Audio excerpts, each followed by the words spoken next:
Greetings folks, and welcome to my channel where we talk about cars and tech. And today, for your consideration, we're going to be looking at the brand new 6th generation iPad mini from Apple.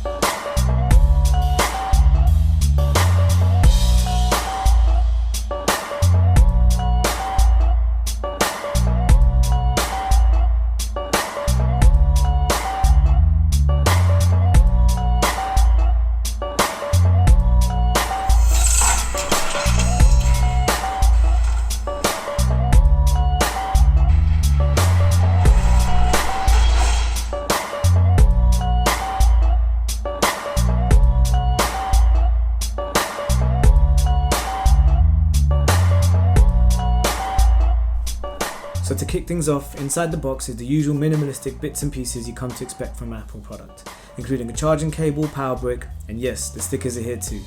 It's worth noting that the iPhones no longer come with the power bricks anymore, so it's nice to see one here.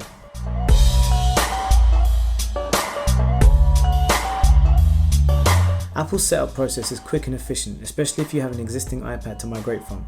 It's as simple as bringing the two devices next to each other and they instantly start talking, giving you all the various setup options.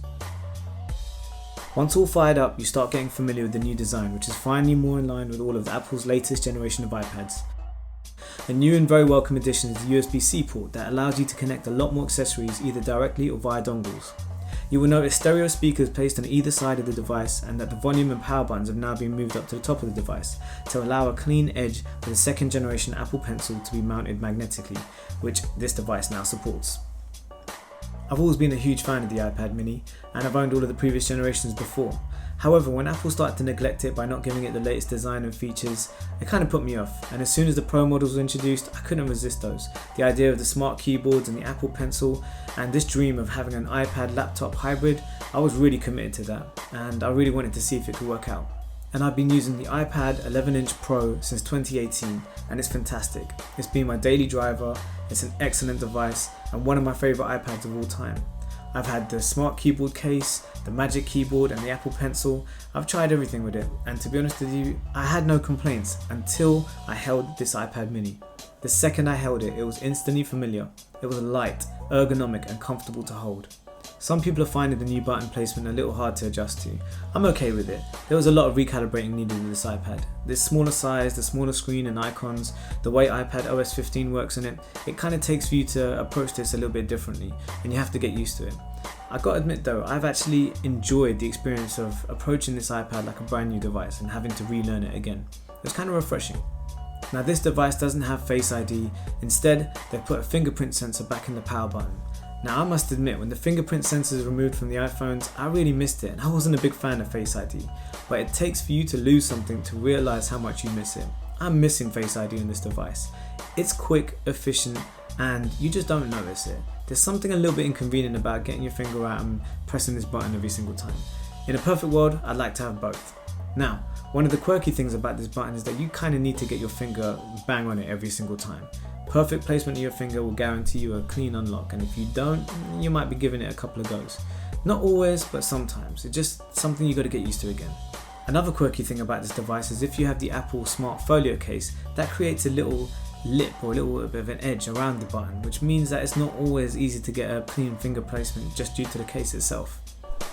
Front and back cameras are present, and also a flash in the back this time around, which is great for low light photos, scanning documents, or even a little handy nightlight if you find yourself in a pinch. One of the excellent new features of this iPad mini is the inclusion of Center Stage. Now Center Stage uses the 12 megapixel ultra wide camera on the front of the device to track your face in Zoom and FaceTime calls and always keep it in the center of the screen.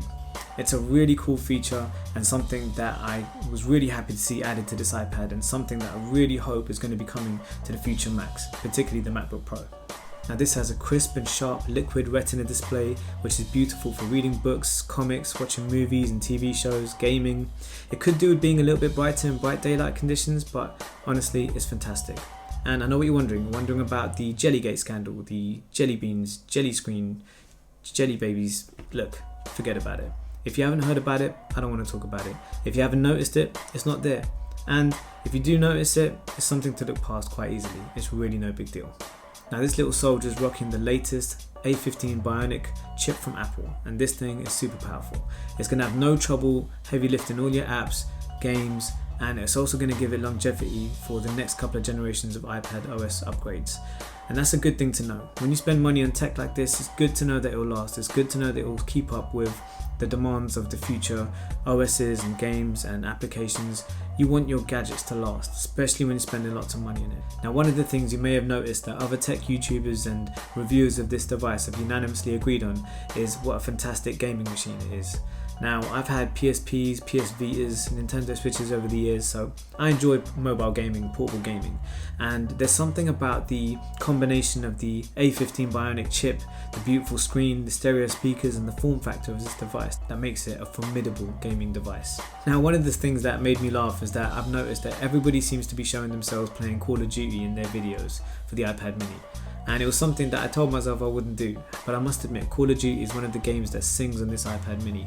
The graphics, the extra screen real estate for the button placement, it's just a beautiful experience and it's really enjoyable. Now, battery life is pretty decent for a device of this size. It's not quite the same as the larger iPads, but that's to be expected. Apple say you'll get a full day on this, and I don't doubt that. I think you will get a full day on it quite comfortably. I've been testing it quite heavily on a day-to-day basis, and I've been finding that I've had no trouble with a full day of battery. Now, with a little bit lighter usage, I think you'll probably get more than a couple of days. And of course, you've got the excellent iPad standby time as well. So let me rattle off some gripes I have with this iPad before I start lauding it with praise. Let's start with the operating system. iPad OS 15 really isn't done justice on this iPad, and it's just not optimized for this small size screen, which is a real shame. The entry-level 64GB capacity of this device is just not good enough. On a device where you're bound to be downloading movies, TV shows and games, you need that extra capacity, and Apple don't offer you a 128GB option. You have to go straight to 256. Now, once you go to 256, add a pencil and a folio case, you're spending some serious money, and it brings it into the same conversation as the larger iPads for value for money and equal features. However, I dare you to pick up this iPad and not fall in love with it. Its size, design and raw power make it a small but mighty gadget that will serve you well whether you're at home or on the road. When commuting in the City of London, this has been my trusty friend. It's just the right size to be a personal device where when you're on public transport in tight spaces, it's easy to whip out and it's not an epic massive screen that invites everybody on the left and right of you to watch your TV shows and movies with you. I absolutely love the Apple Pencil, I always have done. I love sketching and I'm committed to dropping the pen and paper for a more convenient and secure way of taking and organising my notes. This iPad is no bigger than my old Moleskine notebook and no heavier, and I feel very comfortable to take this into meetings with me at work. I often used to feel a little bit awkward taking my larger iPad into meetings with me before. However, this one is just so much more discreet and comfortable, and when you're laying it down on a table amongst a circle of people around a desk, it just doesn't feel as awkward or as epic as carrying an 11-inch screen. Whatever you throw at it, it can handle. Wherever you want to go, it will be by your side. I highly recommend this iPad to anyone, because for me, it's taken the iPad right back to its roots. It's not trying to be a laptop replacement, nor is it trying to be a large phone. It's something that sits comfortably between the two categories. If you've got a great phone and a great laptop, this is that device that's going to bridge the two and give you the perfect harmony and balance between productivity and fun. Now the big question is, can this retire my iPad Pro? And the answer to that is yes, and it was a very difficult decision to make. Like I said, I love my iPad Pro and it's done no wrong. However, the form factor and the size of this iPad really does make it an amazing product to use, and I've noticed that my productivity has increased since having it. The convenience of it makes it something you want to reach for at all times, and I've noticed I'm carrying it around with me in more places than I ever did with my previous iPad. So, what do you think? Did I make the right decision? I'd love to hear your thoughts in the comment section below. And if you've got the iPad mini already and you've got your own likes and dislikes, why don't you share them? It'd be great to have a conversation. As you can tell, I'm pretty new out here in the YouTube world, so I don't have many subscribers. So if you enjoyed this video, please do subscribe to my channel, give it a like or a dislike, hit the bell icon to get notifications of my future videos. I've got some great ones to come. And to close, in honor of Steve Jobs, who passed away 10 years ago to this month, I just wanted to share one of my favorite quotes. Stay hungry, stay foolish. Until next time, my friends. See ya. Peace.